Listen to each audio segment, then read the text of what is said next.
ہمیں اپنی نسبت پہ فخر ہونا چاہیے کہ نہیں؟ بلند آواز سے اب جو بات سمجھ میں آ جائے تو ہماری زبانیں خاموش نہیں رہنی ہے. رسول اللہ صلی اللہ علیہ وسلم کی تعریف ہو رہی ہے، قرآن مجید کی فضیلتیں بیان ہو رہی ہے. جو بات آپ کی سمجھ میں آئے تو آپ نے کیا کہنا ہے بھائی؟ بلند آواز سے ذرا محفل کو گرمائیے، کیونکہ یہ رمضان کا آخری عشرہ ہے. آخری عشرے میں فرمایا کہ اس میں تاک راتیں بھی آتی ہیں. ان تاک راتوں میں ایک رات کا نام لیلۃ القدر ہے. حضرت امام شافعی فرماتے ہیں من طلب العلا سحر لیالی، جو بلندیوں کا طالب ہوتا ہے تو ہر رات کو سحر بنا لیتا ہے. ایک بزرگ کا فرمان ہے کہ لیلۃ القدر ضروری نہیں ہے جو ہے آخری عشرے کی تاک راتوں میں آئے، ہر رات لیلۃ القدر بن سکتی ہے. جب رب کو راضی کرنے پہ انسان آتا ہے اور ذرا مشاہدہ کرتے ہیں لیلۃ القدر کی رات رب نے ہمیں عطا کی، یہ کتنا بڑا اعزاز و اکرام ہمارے اوپر کیا. عیسیٰ علیہ السلام اپنے معبد خانے سے نکلتے ایک مقام پہ پہنچے. وہاں پہ دیکھا ایک پہاڑی ہے، پہاڑی بالکل سفید ہے، اس میں کوئی کالا پتھر نہیں ہے، اس میں کوئی مٹیلا پتھر نہیں ہے، اس میں کسی رنگ کا کوئی پتھر نہیں ہے. عیسیٰ علیہ السلام بڑے حیران ہوئے، یہ کیسی پہاڑی ہے؟ یہ برف بھی نہیں ہے، یہ صرف پتھر ہے اور بالکل سفید ہے. عیسیٰ علیہ السلام حیرانگی کے عالم میں مبتلا تھے. اللہ نے جبرائیل امین کو بھیجا، جاؤ جبرائیل جا کے عیسیٰ کو کہو کہ اس سے زیادہ بھی حیران کن کر دینے والی بات نہ بتاؤ. عیسیٰ علیہ السلام فرماتے ہیں اس سے زیادہ حیرانگی والی بات کیا ہو سکتی ہے؟ تو چنانچہ جبرائیل امین فرماتے ہیں کہ اللہ نے مجھے حکم دیا اس پہاڑی کو پھاڑ دے. وہ پہاڑی پھٹتی ہے، اندر ایک آدمی نکلتا ہے، وہ آدمی اللہ کا ذکر کر رہا ہے، اللہ اللہ کر رہا ہے. عیسیٰ علیہ السلام اور حیران ہوئے، یہ پہاڑی سفید، اس کے اندر سے ایک آدمی نکلا، وہ اللہ کی تسبیح کر رہا ہے، اللہ کی بندگی کر رہا ہے، اللہ کی حمد و ثنا کر رہا ہے. جبرائیل امین کہنے لگے اے عیسیٰ اس سے زیادہ بھی عجیب بات نہ بتاؤ. عیسیٰ فرماتے ہیں اس سے زیادہ عجیب بات کیا ہو سکتی ہے؟ جبرائیل امین کہتے ہیں یہ آدمی 400 سال سے اللہ کی عبادت کر رہا ہے. عیسیٰ علیہ السلام اور حیران ہوئے، 400 سال 4 صدیاں بنتی ہے، بڑا عرصہ بنتا ہے، بڑی اس نے اللہ کی عبادت کی ہے. جبرائیل کہنے لگے اے عیسیٰ اس سے زیادہ عجیب بات نہ بتاؤ. عیسیٰ فرمانے لگے اس سے زیادہ عجیب بات کیا ہوگی؟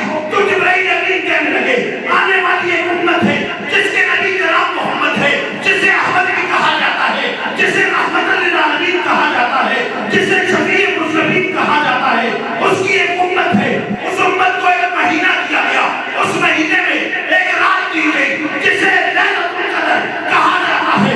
اس رات میں وہ امت 2 رکعت نماز اگر نفل ادا کرے گی اللہ کے 400 سے زیادہ اجر و ثواب اسے عطا فرما دے گا.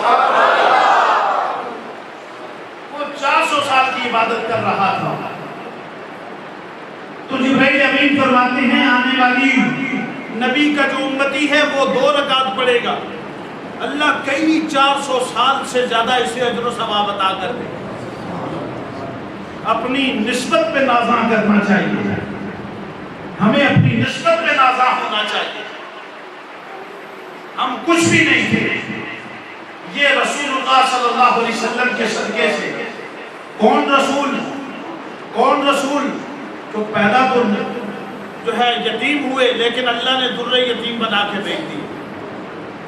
جو دنیا میں تشریف لائے تو کوئی پرسان حال نہ تھا، کوئی پرسان حال نہ تھا. عرب کا تو یہ رواج تھا، حضرت بیٹھے ہوئے ہیں، عرب کا یہ رواج تھا کہ کوئی بھی اگر دائی یا مائی کسی کے گھر سے بچہ اٹھا کے اس کی پرورش کرنا چاہتی ہے تو سب سے پہلے پوچھتی ہے اس کا والد زندہ ہے کیا؟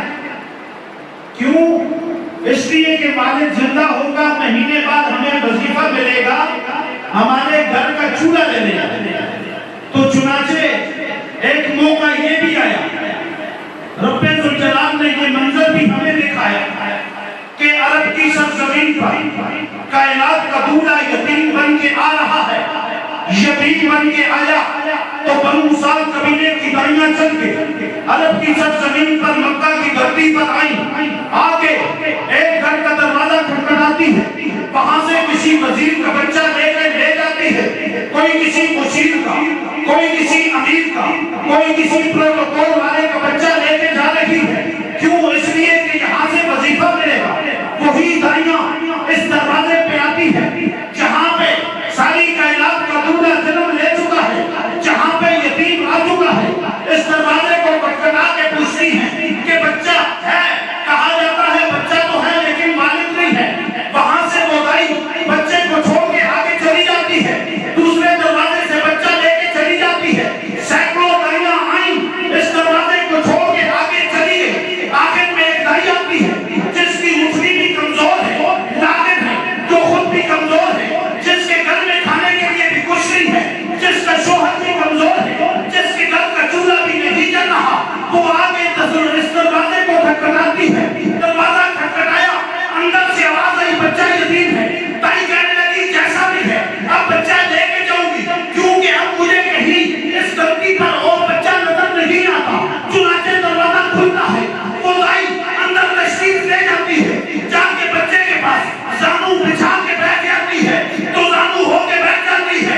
بچے کے چہرے پہ پلہ ہے, دائی بیٹھتی ہے, پلے کو ہٹا کے کبھی آسمانوں پہ نگاہ کرتی ہے, کبھی اس زمین کو دیکھ کے کہتی ہے چاند سے تشبیہ دینا یہ بھی کوئی انصاف ہے. چاند کے چہرے پہ چھائیاں میرے محمد کا چہرہ تھا. سر سے لے کر پاؤں تک تنویر ہی تنویر ہے. منہ سے بولتا جیسے قرآن وہ تقریر ہے. حسن مصطفیٰ کو دیکھ کے سوچتی ہے یہ دنیا وہ مصور کیسا ہوگا جس کی یہ تصویر ہے. اللہ نے وہ ہمیں نبی عطا کیا. آج اسی نبی صلی اللہ علیہ وسلم کی نسبت سے آج ہم یہاں پہ بیٹھے ہیں.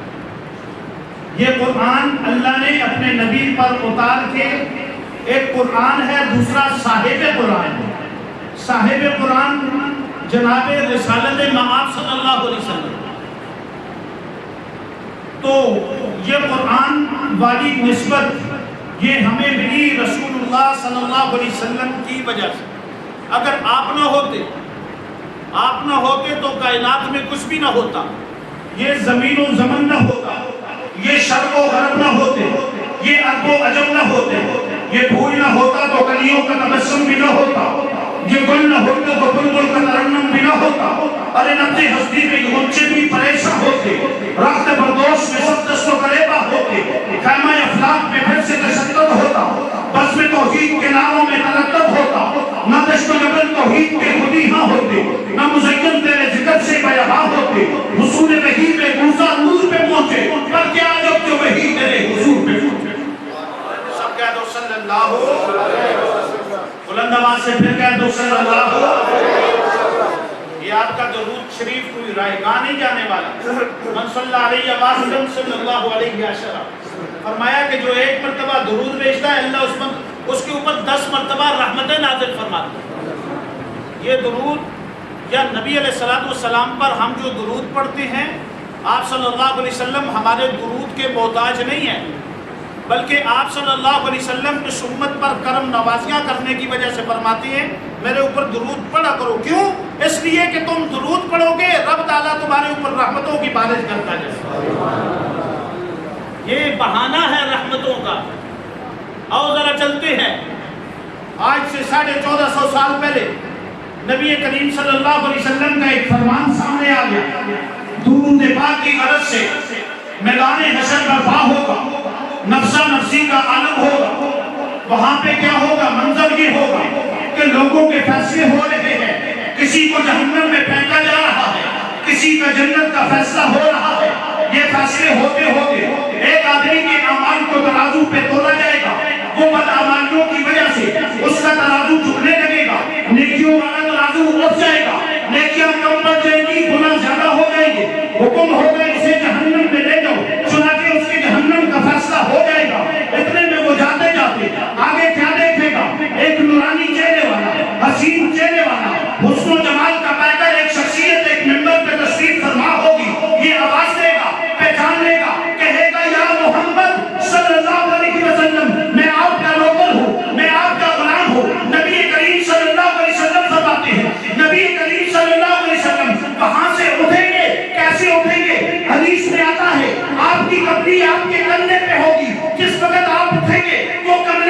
زمین پہ گھسٹتی ہوئی چلے گی، اتنی تیزی سے اٹھ کے اس غلام کے پاس جائیں گے اور فرشتوں سے کہیں گے اسے کہاں لے کے جا رہے ہو؟ فرشتے کہیں گے اس کے جہنم کا فیصلہ ہو گیا، اس کے گناہ والے اعمال، غلط اعمال، بد اعمال اس کے زیادہ ہو گئے، ترازو نیچے ہو گیا۔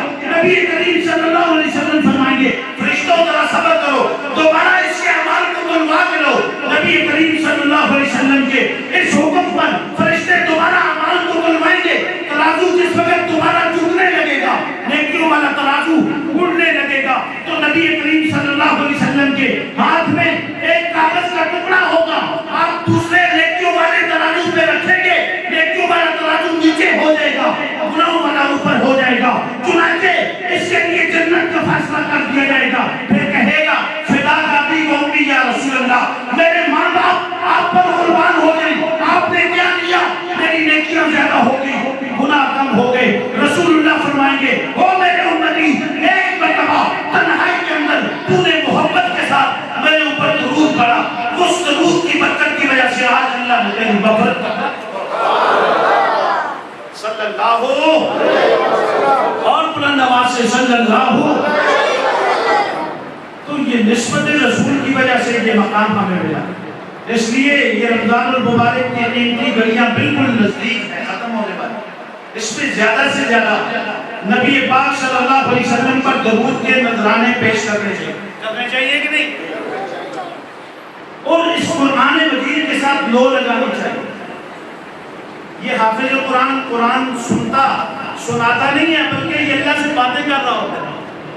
یہ قرآن مجید سنا نہیں رہا ہوتا، بلکہ اللہ سے باتیں کر رہا ہوتا ہے۔ تو یہ بڑے مقام والا شخص ہے، جو بھی اللہ سے باتیں کرے، جو بھی اللہ سے باتیں کرے وہ بڑے مقام والا ہوتا ہے۔ فرمایا کہ حافظ قرآن پڑھنے والے کو ہر حرف پر 10 نیکیاں ملتی ہیں۔ اللہ جی